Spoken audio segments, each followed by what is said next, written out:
As if Anne Boleyn's death wasn't tragic enough already, there wasn't even a coffin organised for the Queen of England.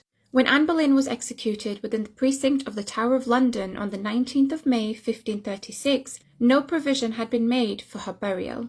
She had died a convicted traitor guilty of adultery, incest and treason, and Henry VIII had already washed his hands of her and was about to marry his third wife just 11 days later.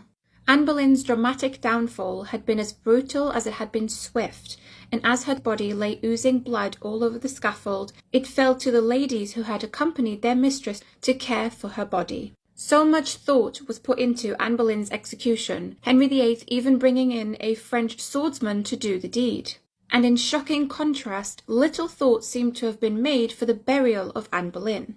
No one truly believed until the sword came down that Anne Boleyn would really be executed, and in her lady-in-waiting's shocked haste, they procured an elm trunk that had until then been used to store arrows. This was quickly emptied out and repurposed as Anne Boleyn's makeshift coffin. The ladies wrapped Anne Boleyn's body in cloth before the coffin was carried into the nearby chapel of St. Peter ad Vincula. Here, Anne was buried in a shallow grave in front of the high altar and next to her brother George Boleyn, who had been laid to rest there following his execution just 2 days earlier on the 17th of May. They would be the first two 16th century burials in that spot, but they would sadly not be the last.